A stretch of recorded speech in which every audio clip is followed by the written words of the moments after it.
The Alpha's Unwanted Luna, written by Short Story Queen. Chapter 1. The sail. The chains were too tight for comfort, but not tight enough to cut off her breath. That was by design. Pain kept a body alert. The men who shackled her had learned long ago how far they could go without breaking the merchandise. Selene didn't look at them. She didn't speak. She barely blinked. Her silence had always disturbed people more than screaming. So she held onto it like armor, letting her heart beat slow, letting the numbness crawl over her like frost. The wagon's wheels crunched over pine needles and damp soil. The scent of ash, wolf musk, and something older, blood soaked into the land, crept through the slats. Every mile deeper into Iron Fang territory felt like descending through another layer of a place that forgot the sun. They didn't even blindfold her. They thought her power had already been beaten out of her. They had no idea. When they stopped, the forest had gone utterly still. No insects, no wind. Only the faint shuffle of boots and the horses' snorts as they picked up the scent of something colder than wolves. Selene was pulled from the wagon by her bound wrists, half-dragged through mud and roots to a stone courtyard where torchlight licked up high walls. He was waiting. Alpha Damien. She had heard his name long before the sale had been agreed. Stories passed in hurried whispers of a warlord who took packs like trophies and mated only to discard. The Iron Fang Alpha was said to have torn his father's heart out with his own claws during a challenge. He ruled by fear, crushed rebellions like insects, and kept no Luna longer than a season. The last one had jumped from the tower, or been pushed. No one was sure. Now he stood in the arch of the fortress like a statue carved from night itself. Black hair tied back in a leather thong, shoulders draped in a dark fur cloak, eyes unreadable and still, but not dead. There was fire behind those eyes, the slow-burning kind that didn't flicker. Selene kept her gaze low, not in submission, but calculation. He spoke without looking at her. "Is this the one?" "Yes, Alpha," the handler grunted, pushing her forward. Untouched, sealed, no known lineage, kept quiet, never shifted. A lie, but not one Selene would correct. Damien circled her like a hound, sniffing out rot. He moved slowly, deliberately. The leather of his boots made no sound against the stone. When he stopped behind her, the air changed. Her wolf stirred. Still sleeping, still buried, but not dead, not anymore. He leaned in. His breath, impossibly cold, ghosted over her ear. "Why don't you speak?" Selene didn't answer. A beat of silence passed, the kind that stretched until something inside it snapped. Then a sharp hand struck her across the face. Measured, not furious. Just a reminder of the order of things. "I asked you a question," he said quietly. She turned her head just enough for him to see her mouth, and smiled. Not a coy smile, not bitter. A small, cruel smile that said, "You have no idea what you've just bought." The Alpha didn't strike again, and instead he turned to the men. "Leave her, return to your gutters." "But—" He raised one finger. They backed away like whipped dogs. When the gate slammed shut behind them, Selene felt it in her ribs. Damien stepped closer. "You're not what they promised." She remained silent. "You're not afraid," he murmured, "and that's a problem." She didn't flinch as he stepped into her space. He grabbed her jaw, forcing her to meet his eyes. Dark, reflective, too still for a living man. He studied her like one would study a broken weapon, trying to see how it might still be used, and then he let go. "Bring her to the ritual stone," he said to the shadows. Two guards emerged silently from the corridor. He didn't look at them. "We mark her tonight." Selene was not surprised. She had expected the ceremony. All Luna offerings were marked on the first full moon. Most didn't survive the night. Those who did were never seen again. But Selene had not come to die. She walked to the stone under her own power. No dragging, no pleading. The guards didn't speak to her, and that was fine. They were not the ones who mattered. The ritual stone stood in the heart of the courtyard, a rough slab older than the fortress itself. Veined with silver and streaked with ancient blood, it thrummed beneath her bare feet. It recognized her, or remembered her mother. Torches were lit. Wolves gathered in the dark, silent as shades. Damien stood across from her, bare-chested now, with a knife in hand. He spoke the old words. She didn't hear them. Her pulse was steady. The wolf inside her waited. He approached, she let him. The knife traced her palm. Her blood touched the stone. Then his hands, rough, too warm, gripped her shoulders. He lowered his head to her neck. His teeth grazed her skin. And then he bit. The pain wasn't sharp. It was deep. An ache that spread through her spine like wildfire. And then something broke.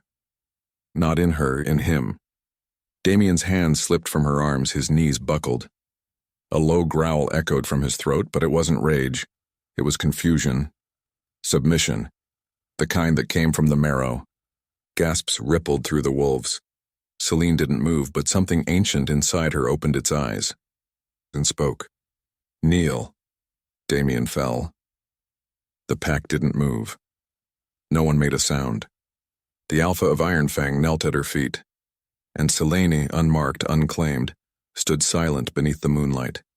Finally, no longer hiding what she was. Not prey, not offering, at the beginning of the end. Chapter 2. The marking. The courtyard remained silent long after the last syllable of the ritual faded. Not even the wind dared intrude. 100 wolves stood in the shadows, held still by the impossible sight of their alpha, Damien Voss, on his knees beneath the full moon, hands planted against the blood-wet stone, chest rising with hard, ragged breaths he couldn't seem to control. He didn't look up. Selene had not moved since the bite. Her feet were bare against the old altar, blood streaking her arm where the ceremonial blade had grazed her skin, but her posture had not shifted, not even to flinch. It was not bravery, not defiance, it was restraint. Like a blade waiting to be drawn. Her eyes, storm-colored and unreadable, didn't blink as she watched the man kneeling at her feet. There had been no command spoken aloud. The word had not passed her lips, but every soul present had felt it. The pull, the surrender, the collapse. Worse still, the wolves responded to her, not him. A low sound rippled from the crowd. Confusion, fear. No one moved to help their alpha. No one dared draw closer. It was Damien who finally rose. Slow, unsteady, the muscles in his jaw tightening as if every inch upward was a battle. He didn't speak. He didn't meet her eyes. And when he turned to leave the stone, he said nothing at all. The crowd parted for him like frightened animals, and Selene, still dripping blood from the place where he had bitten her, followed after. The guards fell in around her, uncertain, but they did not touch her again. The fortress swallowed them in silence. Walls of thick stone rose overhead, torchlight licking at the damp edges of ancient arches. The Iron Fang stronghold was more prison than palace, all dark corners and narrow halls that echoed with the footfalls of wolves who walked upright, but growled in their sleep. The walls held stories in their scars. Selene was led to a chamber far above the main hall, a high-ceilinged room that bore no hint of softness. There was no fire lit, only a thin window that let in the silver edge of moonlight. Furs were thrown over the floor, but not neatly.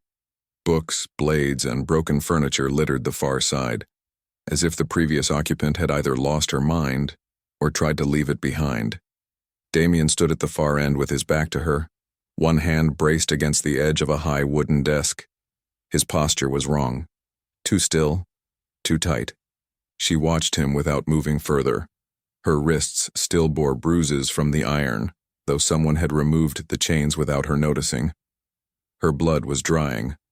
The bite mark burned like a second heart, beating under her skin. But it wasn't pain that unsettled her.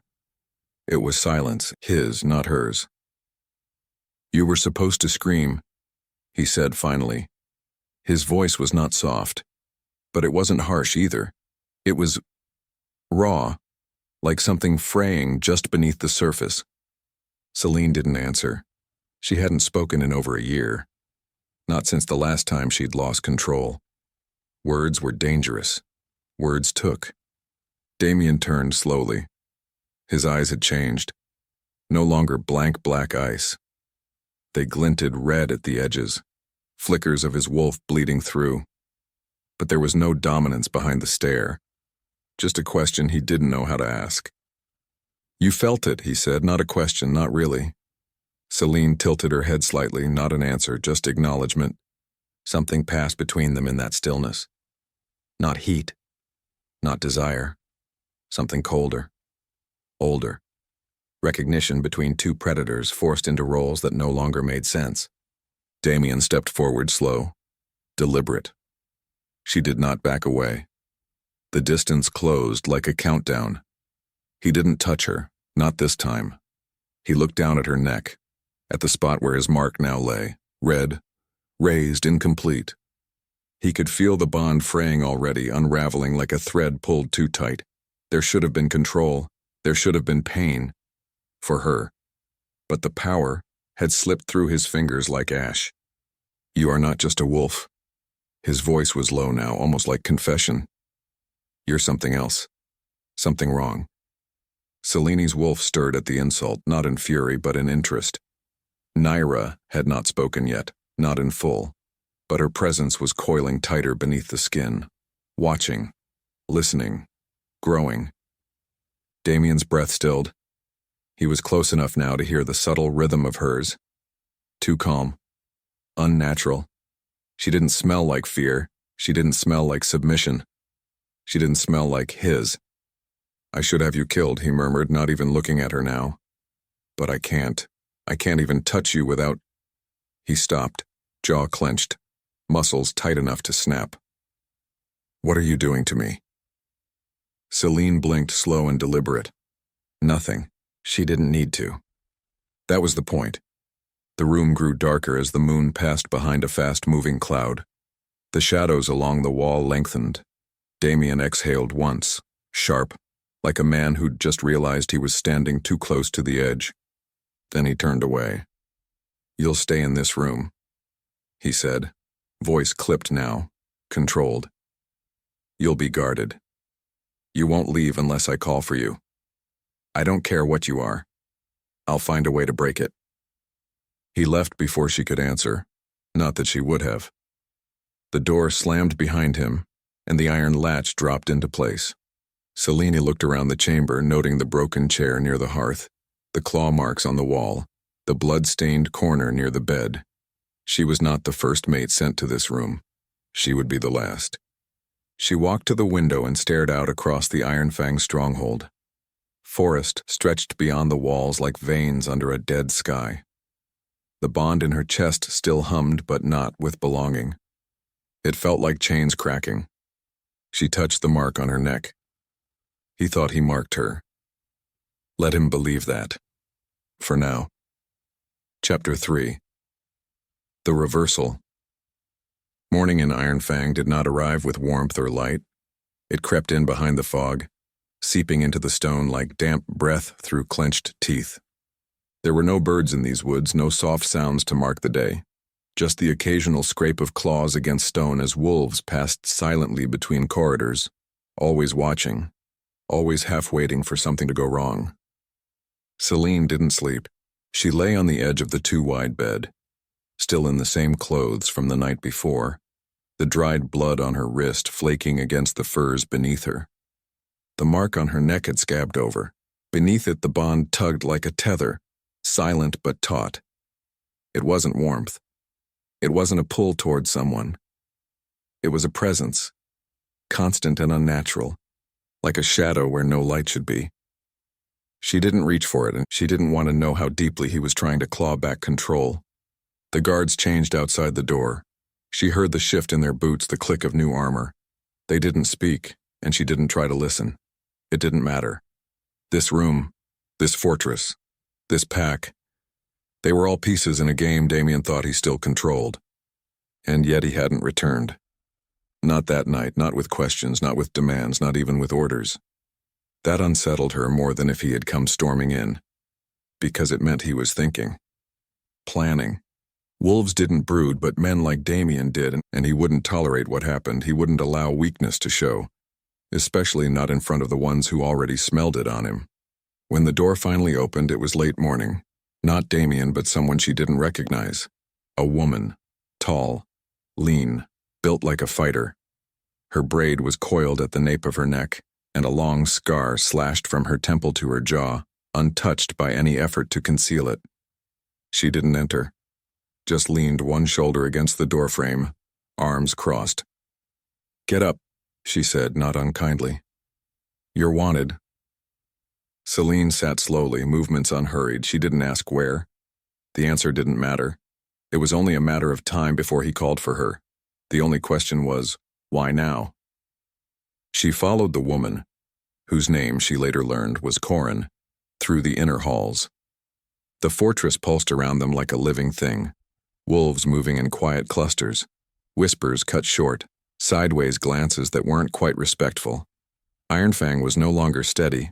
Something had shifted, and the air carried it like storm tension, a threat no one wanted to name. Corin led her not to Damien's war room or the ritual hall, but the lower training yard, a courtyard surrounded by high walls, littered with weapons and broken wood, half-buried claw marks, and the copper tang of old blood. Damien stood alone at the far end. He wasn't wearing a cloak, just a black tunic and gloves stripped to the wrist, arms bare, muscles coiled and waiting. His eyes met Selene's as she entered, but his expression gave nothing away. Not even the barest flicker. "Leave us," he said. Corin hesitated, not long, just enough for Selene to notice. Then she turned and left. The door shut behind her with a sound like stone dropping into water. Selene didn't move. Damien took a slow step forward, then another. "I've been thinking," he said quietly, "trying to remember if I've ever knelt to anyone in my life." He paused a few feet away from her, studying her face. Whatever he saw there made his jaw tighten. "I can't." Still she didn't speak. He reached behind him, pulled a short wooden staff from the rack, held it loosely, like he barely remembered he was holding anything at all. "Pick a weapon," he said, and she didn't. "I said." "I heard you," Selene said softly. The sound of her voice, low even, smooth as water sliding over cold stone, caught him off guard.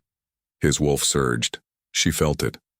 A ripple in the air, a subtle spike of heat under the skin. Not enough to shift, but close. Rail, she thought distantly. That was his name.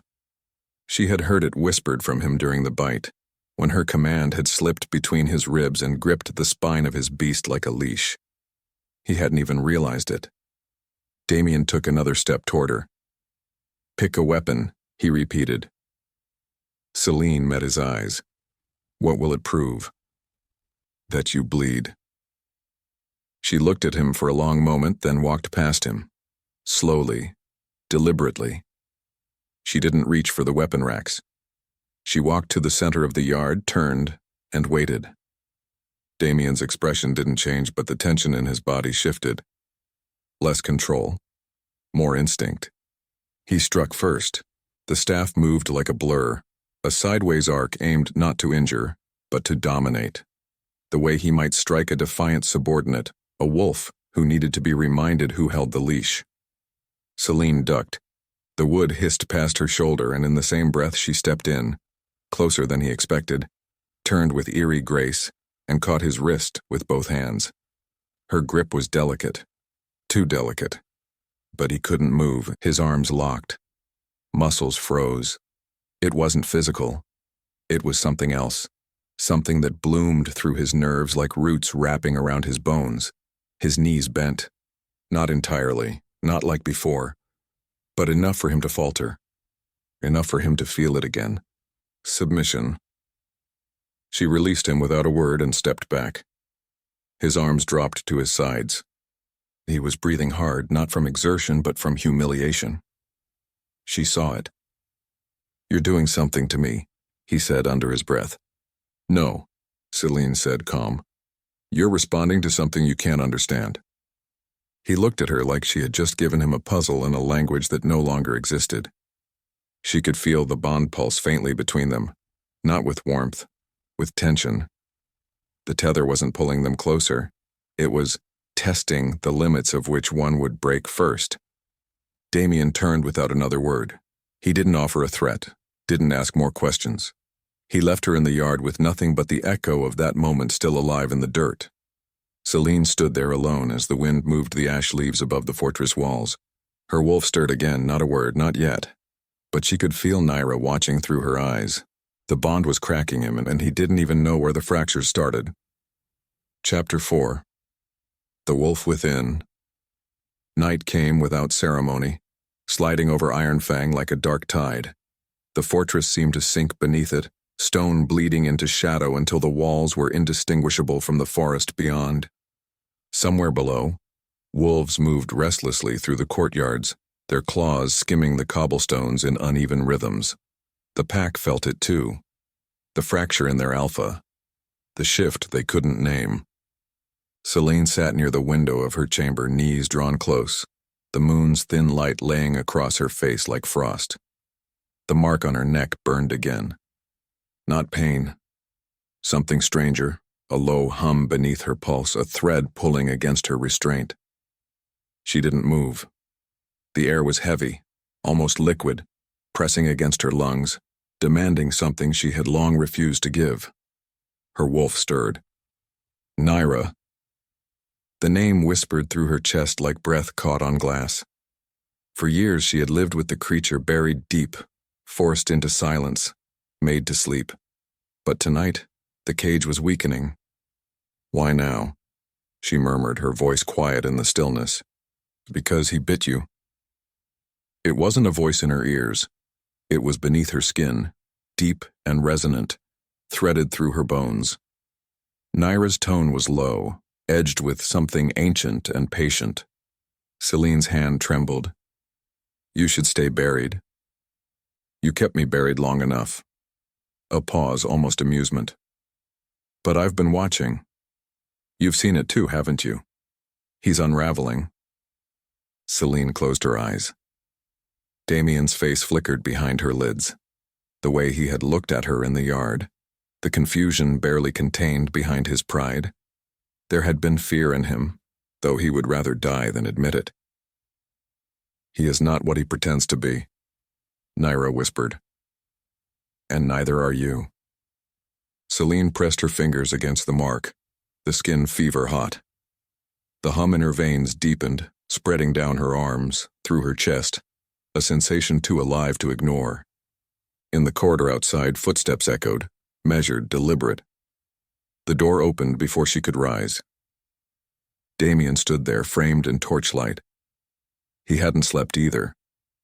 His hair was damp, as if he had washed away something he didn't want to remember. He said nothing for a long time, then quietly, "You spoke today." Selene didn't answer. He stepped closer, each movement controlled, precise. "I can't stop thinking about your voice." She felt the words vibrate through her, though he said them without heat. He wasn't trying to be gentle. It was confusion, curiosity, the sound of a man tracing the edges of his own loss of control. Damien's gaze drifted to her throat. "It's not just the bond, is it?" Selene's heart gave a single, uneven beat. He reached out slowly, as though afraid she might vanish if he moved too quickly. His fingertips brushed her jaw. The air between them seemed to thicken, the faint pulse of the mark flaring. For a moment, neither moved, then suddenly his hand seized her throat, not violently but desperate, as if to prove something. The veins at his temples tightened, his eyes darkened. "You will answer me," he said. Selene's body stilled. She didn't struggle. She didn't breathe. The bond thrummed once, a note too low for sound. "Now," Naira whispered. The command rose before Selene could think, slipping through her like a shiver, breaking into words. Her voice was steady, but it struck the air like thunder made of silk. "Let me go." His grip loosened instantly. The realization hit him in the same heartbeat. His fingers fell away, eyes wide, not in fear, but disbelief. He stepped back, hand trembling, as though burned. "What are you?" Selene didn't answer. She couldn't. The air around her seemed alive now, pulsing with her heartbeat.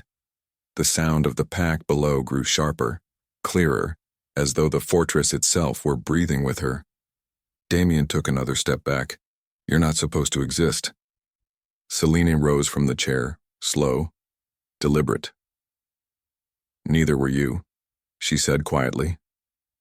Her voice carried a strange calm, the kind that frightened more than any scream. His wolf stirred again.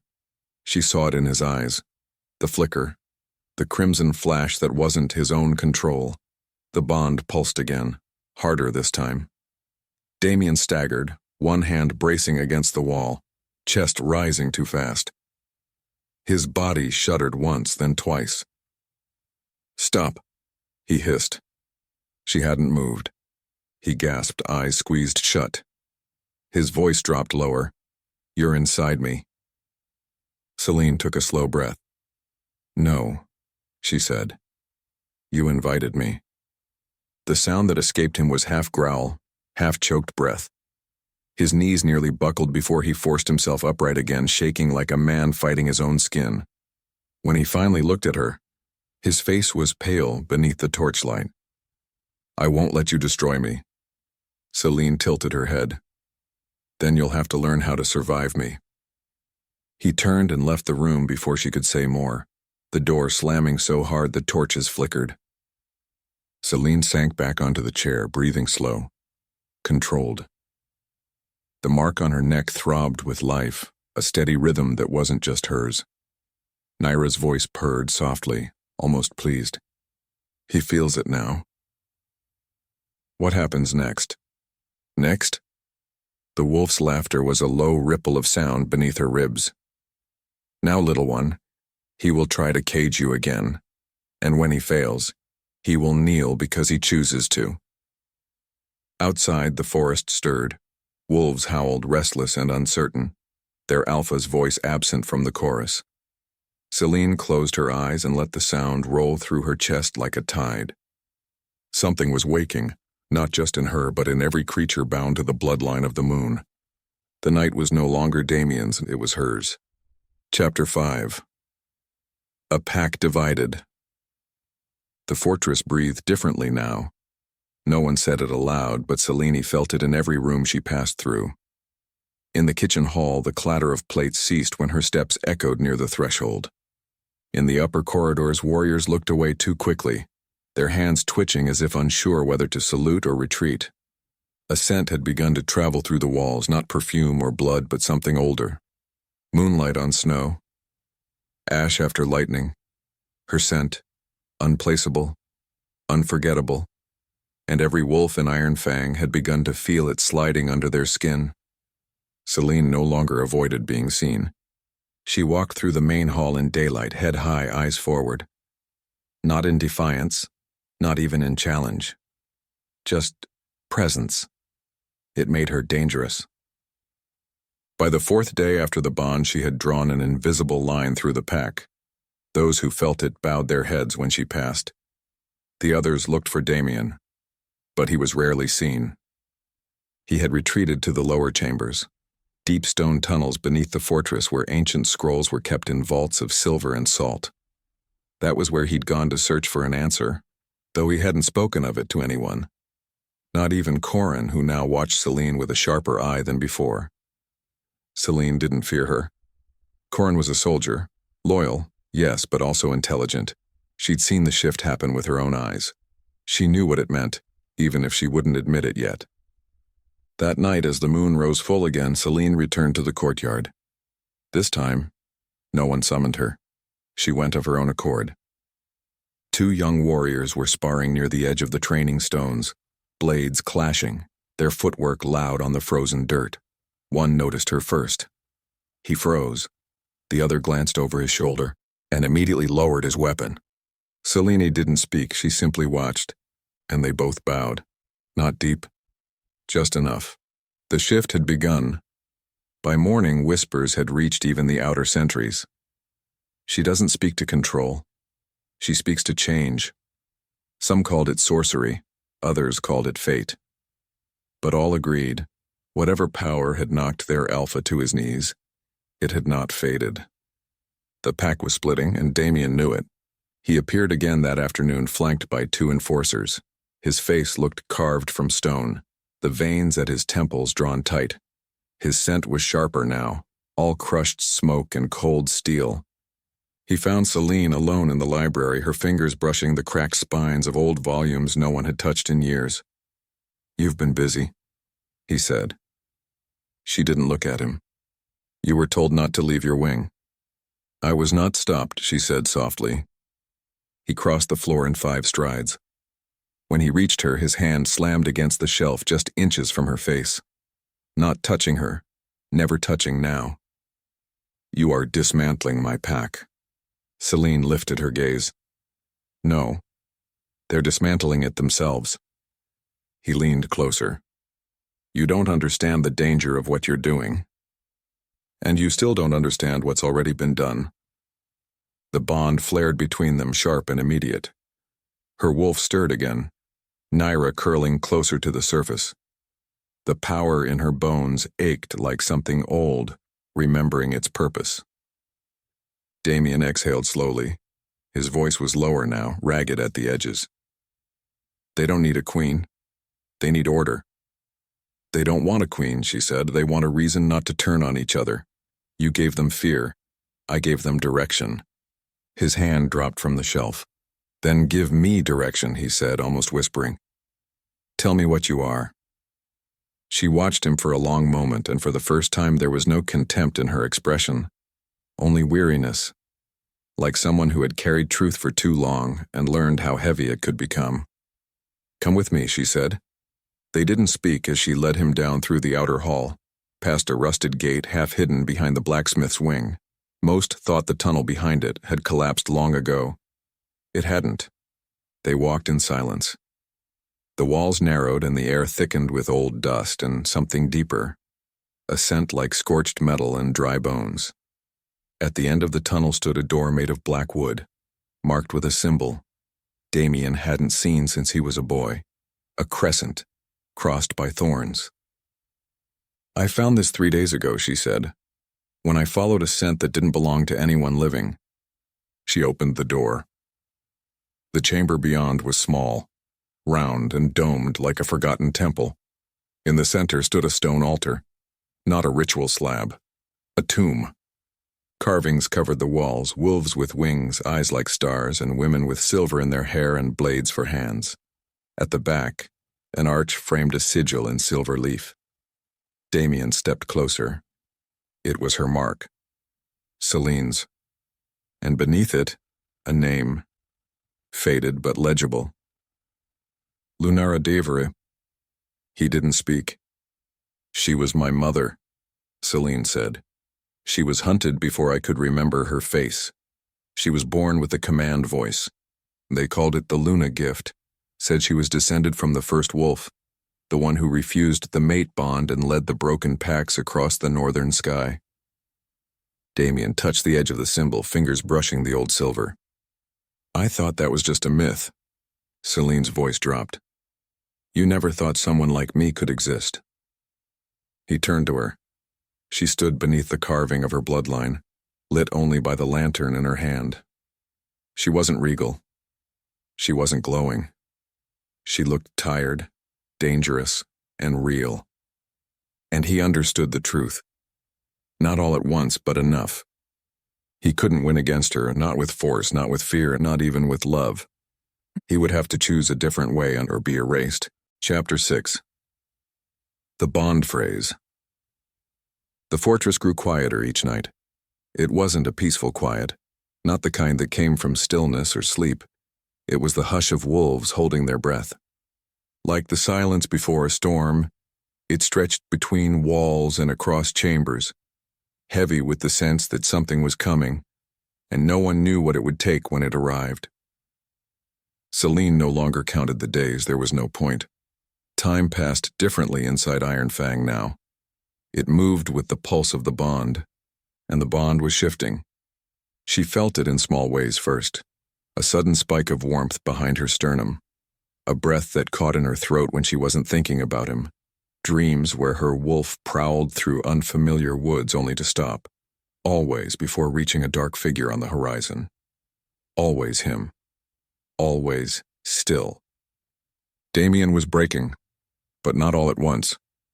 The collapse was slow, brutal, private, and Selene watched it happen, from a distance, measured in breaths. He stopped eating with the pack. He no longer spoke in council. Some nights, she heard his boots pacing the hallway outside her door, hours passing in silence before he moved again. He looked thinner, not in the body but in the soul, as if each day stripped a layer of armor from him that he no longer knew how to replace. And yet, he did not stay away, not entirely. On the third night he came to her door again. But this time, he knocked. Selene opened it without hesitation, and he stood there, not in fury, not in dominance, but in stillness. The kind of stillness that came from a man trying very hard not to fall apart in front of someone who might understand exactly how close he is to breaking. "I can't sleep," he said. There was no challenge in his tone, no demand. Selene stepped aside. He crossed the threshold like a man walking into a church. She didn't speak, didn't offer comfort or judgment. She simply crossed to the hearth and stirred the embers back into a small flame. The light cast long shadows against the stone, making the room feel both too large and too close. Damien sat near the fire, one hand braced against his forehead, breath uneven. "I feel you," he said, not looking at her. "Every time I close my eyes, like a hook in my spine." Selene didn't respond. "It's not pain," he continued. "It's worse. It's clarity. You're not haunting me. You're inhabiting me." Her voice was soft when it came. "That's the bond." "No," he snapped. "Bonds don't do this. They don't twist men inside out. They don't burn through their bones until nothing they built makes sense anymore." He looked up then. His eyes were tired, rimmed and red. Not from crying. He wasn't the kind of man who cried. But exhaustion had carved hollows beneath his skin. "You made me kneel," he said, "and I can't stop replaying it." Selene sat across from him. She didn't offer excuses. Didn't shrink. "You were meant to feel it," she said, "just like I was meant to carry it." Damien's hands clenched into fists. His breath came ragged now, not with anger, but with fear, the kind he'd never admitted aloud. "Then take it back." She blinked. "Take your command out of me," he said. "Undo it. Sever the bond. Whatever this is, kill it before it kills me." Selene tilted her head, studying him. "You think I control this?" she asked. "That I wanted you in my veins?" "You're in my bones," he hissed. "I feel you even when you're silent, even when I hate you." Her gaze didn't waver. "I never asked for this, Damien. You bought me. You bound me. You bit me. You made the choice and the bond answered it, not with submission but with truth." His voice broke on the next breath. "Then why does it feel like I'm losing myself?" She rose, crossed to him, each step slow, measured, not threatening, not gentle. When she stood before him, he didn't move. Her hand reached out not to touch, but to hover near his chest. The heat between them sparked, a low hum building in the space between heartbeats. "You're not losing yourself," she whispered. "You're finding the part you buried." Damien's eyes closed, not in surrender, not in peace, but because he couldn't bear to see her face when he said, "Then help me, or I won't survive it." Selene didn't answer. She moved behind him instead, silent like moonlight slipping across stone. Her fingers found his shoulders, not possessive, just anchoring. She could feel rail inside him now, his wolf, restless and uncertain, once a creature of violence and certainty, now curled inward, growling against its own confusion. "Let me in," she thought. And something opened. Not all the way. Not cleanly. But enough. Damien exhaled like something had been torn out of him. He slumped forward, hands braced against his knees, jaw clenched so hard she heard the crack of his teeth grinding. Selene didn't move. She stayed with him through the storm. Through the silence. Through the flicker of something neither of them had the words for yet. When she finally stepped away, Damien didn't look up. He didn't need to. The bond between them had frayed but not broken. They were no longer Alpha and Offering. They were something far more dangerous. A wolf and the voice that had finally reached it. Chapter 7. The Betrayal. The air carried weight that morning, a cold metallic heaviness that crept in before the light, the kind that pressed into the lungs and warned of change. Something final. Something that would not be undone. Selene awoke before sunrise. The fortress was still, suspended in a silence that felt too deliberate to be natural. No footsteps echoed through the corridors. No clatter of training swords in the lower yards. Even the guards posted outside her door shifted too quietly, as if they had been instructed not to disturb what was coming. She felt it.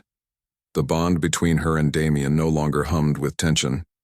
It held the hush of something drawn taut to the edge of tearing. He had not come to her chamber in 2 nights, had not paced the hallway or knocked at her door. She had not felt his presence behind the mark, only the hollow echo of it.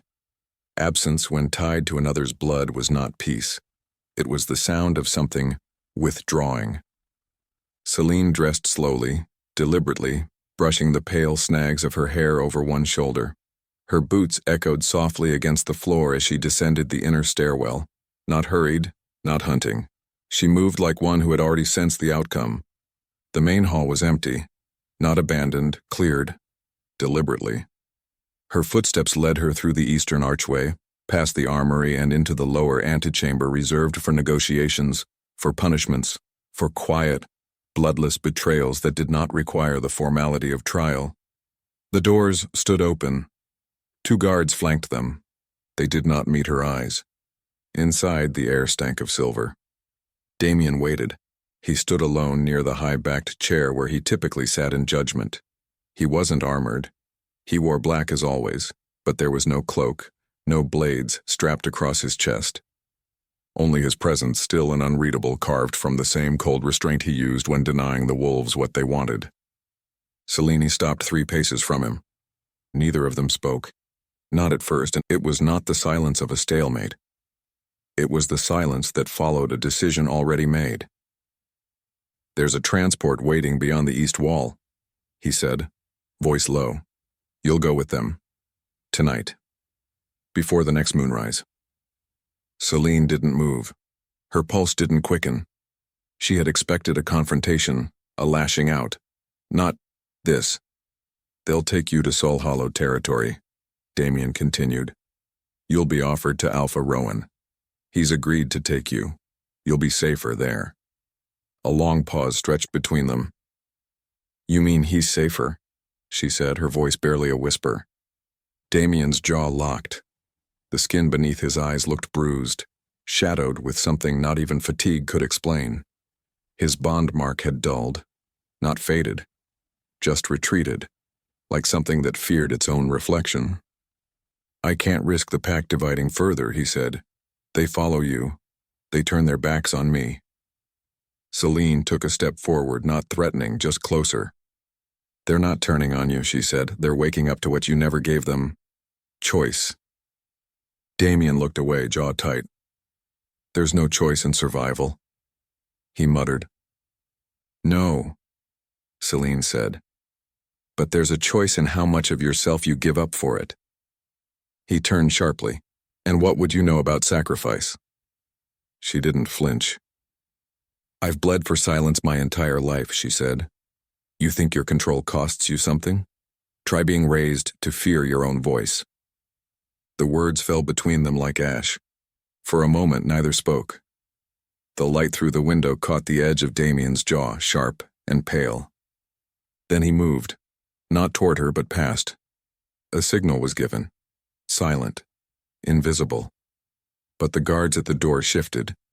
Two more stepped into the chamber behind her. Selene's spine straightened. "I gave you nights of my silence," she said, voice quiet. "And you still think you can barter me away like a weapon you don't understand?" Damien didn't answer. The bond burned then, not with longing or rage, but severance. He was trying to break it. Selene took a breath and Nira stirred. She hadn't felt her wolf so near the surface since the night of the marking. But now the creature pressed forward, not in rage, but in calm. Cold, calm. Command. The word formed in Selene's blood before it reached her lips. Her eyes turned toward the guards flanking the chamber door. Stop. They froze. Not hesitation. Obedience. Damien turned then too fast, fury flashing across his face. "You think you can hold them all?" Selene stepped into the light. "I don't need to hold them," she said. "I need them to remember they're not yours." She turned to the nearest guard, a young male with blood on his collar and doubt in his eyes. "What is your name?" He swallowed. "Callan." "Who do you follow, Callan?" He blinked. She didn't repeat herself. Slowly, quietly, the young wolf bent his head. "I don't know anymore," he said. The chamber felt suddenly too small, the air too thick. Damien's fury turned inward, not toward her, but toward himself. He hadn't just lost the guard, he'd lost the silence. Selene walked past him without another word. The guards didn't move to stop her. The door stayed open behind her, and Damien didn't call her back, not because he couldn't, but because some part of him, buried beneath centuries of blood and rule, knew that she was no longer his to summon. She had never been. And now at last he understood what it meant to stand on the other side of the bond, watching the thread go slack. Not with a cut, but with a choice. Chapter 8. The Rise. The snow began before dawn, silent and heavy, veiling the forest in shifting silver. Each flake seemed to carry its own weight, falling slowly, deliberately, as if the sky itself hesitated to let go. The fortress of Iron Fang disappeared beneath it, its towers and battlements dim outlines against the pale morning light. Inside, the air was dense with cold and waiting. The pack had grown restless. Even the younger wolves moved differently, cautious, uncertain, as though they could sense that the ground beneath their feet no longer belonged entirely to the Alpha who ruled them. Selene felt the change long before she heard it whispered. She felt it in the stillness of corridors once filled with the rhythm of soldiers' boots, in the sudden hush that met her passage through every hall. Her presence had begun to draw eyes not out of curiosity or fear, but out of a wordless, growing recognition.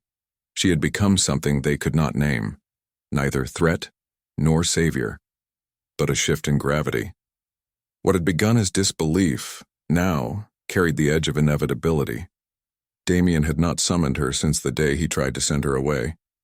He stayed hidden within the lower chambers, surrounded by walls older than the fortress itself, his silence echoing through the bond like a pulse muffled by distance. Selene no longer reached for him. Whatever they had become, whatever they were still becoming, could no longer be defined by command or defiance. There was no language for it, only instinct. That morning she left her quarters without purpose, guided by the quiet pull of unease that had not left her since the previous night. The hallways were nearly empty. The torches burned low and frost had begun to gather on the inner arches. It was in the courtyard that she found them.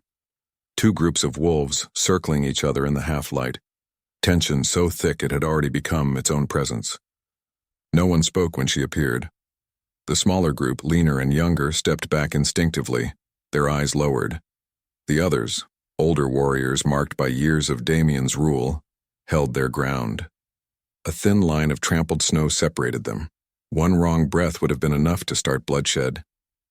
Selene didn't raise her voice. She crossed the yard with measured steps, the sound of her boots breaking the quiet more than any word could have.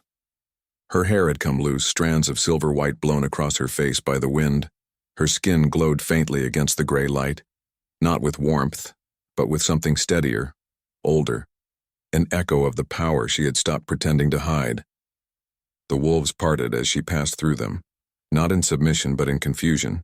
They did not understand why they moved aside, only that to resist would have meant defying something within themselves. When she stopped at the center of the courtyard, the snow swirled around her feet like breath. No one dared break the silence that followed. The conflict had not needed to be spoken to be understood. The pack was splitting. One half still waited for Damien's command, clinging to the structure that had defined them. The other half had already begun to look elsewhere, for direction, for meaning, for the pulse of something that felt alive again. They had found it in her, even if they did not yet understand why. Selene's gaze swept over them not as a queen surveying subjects, but as a witness to something neither side could escape. She could feel Nyra stirring just beneath her skin, the wolf within her pacing slowly, watching through her eyes. It was not anger that moved through her. It was something colder, a kind of acceptance. This was what the bond had come to teach her. Not submission, not obedience, but equilibrium. Power balanced, not taken. She spoke at last, her words low but carried by the wind. You can fight each other until there's nothing left to claim, or you can remember what it means to stand as one pack. Her voice was not a command, it was a weight. Your Alpha has lost his way, but his strength is not gone. It waits for him to remember what it was built for. Until then, you will hold the line. No one answered her, yet none moved. The younger wolves lowered their heads.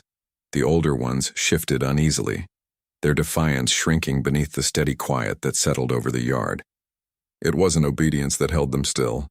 It was the strange, humbling pull of her presence, the feeling of standing before something vast and unrelenting, not cruel, simply undeniable. Selene turned away, leaving them there in the snow. By the time she reached the upper walk, the wind had risen. She stopped for a moment, her hands resting against the frost-coated railing, and looked out across the forest. The trees bent under the weight of white. Somewhere far below, a wolf howled, long and low, its voice thick with confusion. The sound rippled through the bond, faint but unmistakable. Damien. His presence flickered, sharp for an instant, then distant again, like a dying star caught behind cloud. She felt the ache of it, the reminder of the tether neither of them could sever, no matter how deeply they tried to hide from it. He was still fighting the bond, still denying the truth of what it revealed. He did not yet understand that to resist her was to resist the balance that held them both. Power could not be taken back. It could only be shared, or destroyed. That night the snow stopped. The moon returned, pale and thin above the fortress. Selene walked the outer ramparts alone, her breath a soft mist in the cold air. She could feel the pack settling into its new rhythm below her, uneasy, divided, but breathing. The line between rebellion and rebirth had become thin as frost, and she was the only one who could feel how fragile it was. She stopped at the highest point of the wall. The forest stretched out below, endless and silver. The horizon glowed faintly where the moonlight met the edge of the world. Her wolf stirred again, closer now, awake. You were never meant to follow, Nyra whispered inside her. You were meant to remind them that they were born from something older than the chains they built for themselves. Selene closed her eyes and let the thought settle into her bones. The air around her shifted still and sharp, and she knew that every wolf sleeping within the fortress would wake before dawn, with the same dream. The feeling of a howl caught in their throats, waiting for the signal that would tell them which side of history they stood on. By morning, the fortress would feel different. The whispers would change. The name Selene would no longer move through the halls like a rumor. It would move like a vow. Chapter 9. The Fall of the Alpha. The blood moon rose slow and indifferent, casting its red sheen across the Iron Fang stronghold like a warning too old to be understood. It stained the walls, the snow, the faces of the wolves who stood watch as if the very sky had drawn first blood. No howls marked its arrival. No rites were held. No offerings were made. The fortress waited in silence, holding its breath for a storm it could already feel crawling under the stone. Selene stood on the west rampart, her arms folded, her breath barely visible in the cold. The moonlight caught the edge of her hair, turning silver to something almost metallic. Below, the forest shifted, trees whispering against each other, branches swaying like restless limbs. She had not slept. Neither had the wolves. Rest had become a memory. Something sacred had begun to unravel. She could feel it inside the bond. Damien, not just near but unwell. Fractured. The thread that had once connected them with painful clarity had begun to falter, pulsing now like a wounded thing. He was resisting it still, pulling against a current that could only drown him. She felt the struggle in her spine, in the way her heart skipped when it should have remained steady. She felt it in her wolf, too. Naira pacing again after days of calm, tail low, ears alert. She had hoped he would return to her before it came to this, but the Alpha she had once feared, then pitied, was no longer the one holding power in Iron Fang. That man had gone too deep into the dark, trying to escape something born to walk beside him, not behind. And now, others had smelled the blood in the water. She heard the sound before she saw it. A sharp clash, metal against claw, not far from the east wall. It was followed by the low growl of wolves circling for challenge, a rhythm older than language. Selene turned sharply, already descending the steps by the time the second blow echoed across the courtyard. By the time she reached the outer gate, the snow there was already trampled, streaked with mud and blood. At the center, Damien stood, shoulders bare, breathing ragged, the left side of his face marked with a fresh gash that bled freely down his neck. His opponent towered over him, not in height but in force. Alpha Thorn, a rival from the broken Tailbridge pack to the east, a brute whose allegiance had always bent in the direction of weakness. He had come to claim Iron Fang, and Damien was losing. Selene didn't move, she watched. The wolves around the circle were silent, eyes bright, bodies tense. Some bore Iron Fang's sigil. Others wore none. Traitors. Opportunists. Or simply those waiting for the ground beneath their feet to settle again. Damien struck again, fast but unbalanced, a clean arc of motion that left his side open. Thorn punished it instantly, raking claws across Damien's ribs and slamming him backward into the snow. Damien collapsed onto one knee, a breath catching in his throat, crimson spattering the dirt beneath him. His hand trembled as he reached for balance. No one moved to help him. No one dared, and then his eyes lifted. Not to his opponent. To her.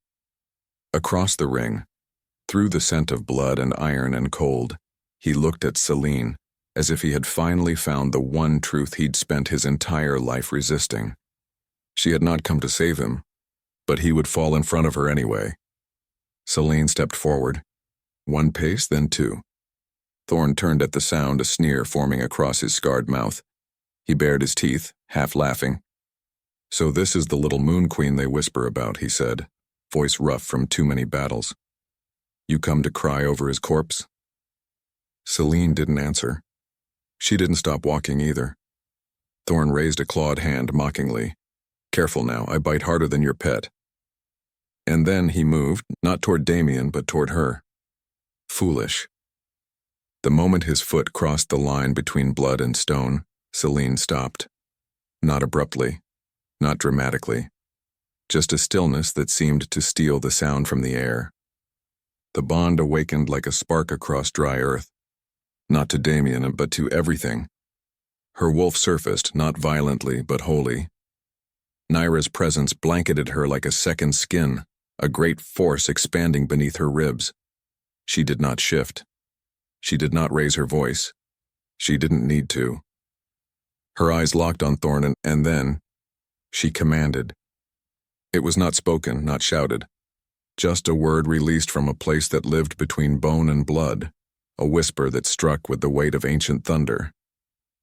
"Kneel." The air collapsed around it. Thorn staggered. His body buckled as if gravity had doubled beneath his feet. His breath caught in his throat, choking on something invisible. He fought it. She saw the strain in his shoulders, the twitch of resistance in his jaw. But it was no use. He dropped face first into the snow. The ring was silent. No breath, no movement. Only the sound of Damien gasping behind her, watching the man who had nearly killed him prostrate at the feet of the wolf he had once tried to sell. Selene stepped past Thorne's trembling form without a glance. She walked until she reached Damien. He was still on his knees. The blood at his side had darkened, and his breathing was shallow. Yet he didn't look away from her. "Why?" he rasped. She lowered herself to him, not touching, but near enough to feel the heat rising from his wounds. "Because I don't need to kill you to take what's mine," she said softly. He nodded once, not in defeat, but in understanding. The kind that required the breaking of something sacred to make room for something stronger. He bowed his head, and she let him, not as punishment, but as mercy. The Alpha of Ironfang had fallen, and no one raised a cry to stop it. Chapter 10. The True Alpha. Snow fell steadily over Iron Fang, soft enough to muffle the scars of the night before. It drifted down in quiet spirals, coating the courtyard where blood had already begun to fade beneath its touch. The moon hung pale and cold above the fortress, no longer red, no longer burning, but watchful. It felt as though the world itself was exhaling after holding its breath for too long.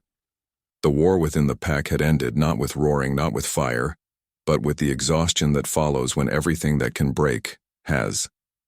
Selene stood in the heart of the courtyard long after the fighting had stopped.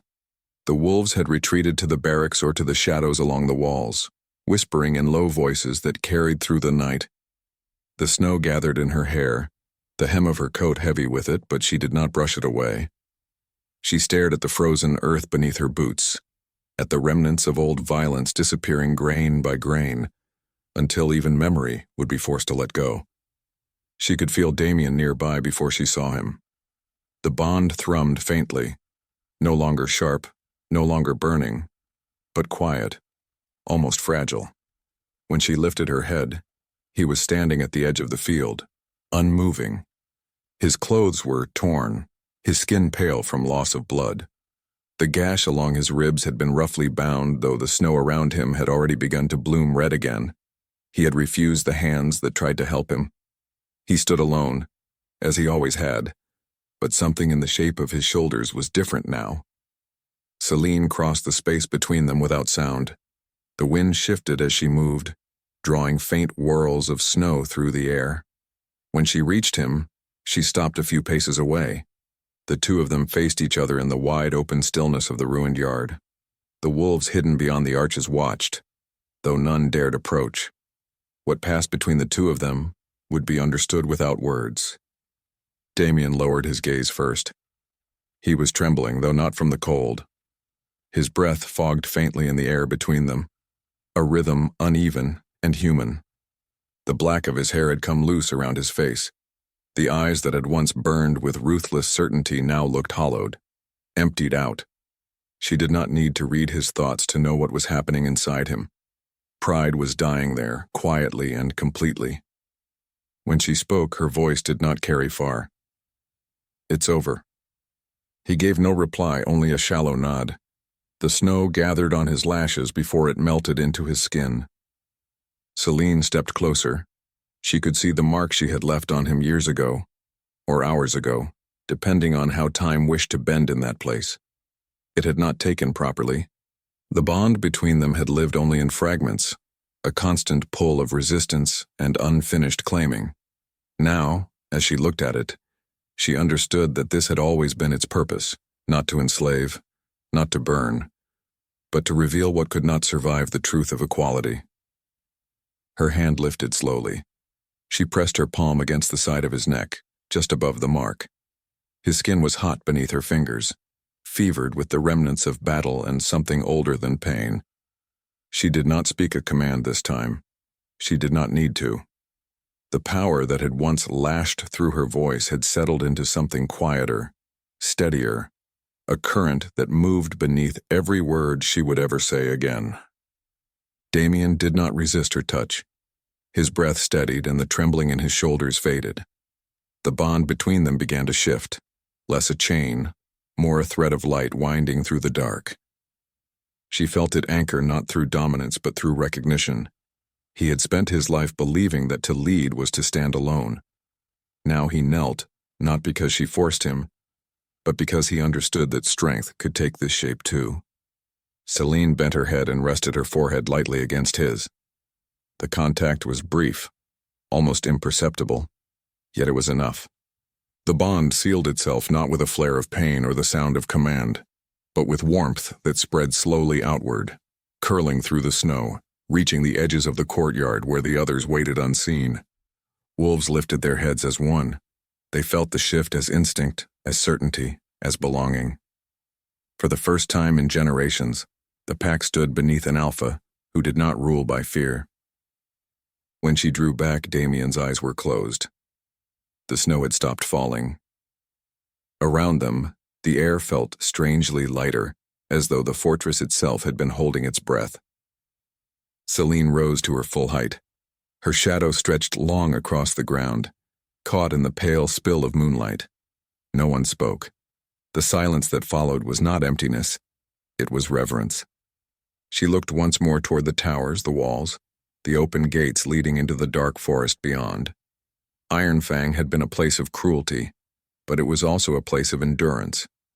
The bones of its halls would remember both. Her reign would not erase what had been done here. It would make it bearable to remember. When she finally turned away, Damien remained where he was, his head bowed. She knew he would rise when he was ready. She did not need him to follow. He already did, in a way that words could never shape. Selene walked across the yard, her steps measured, steady.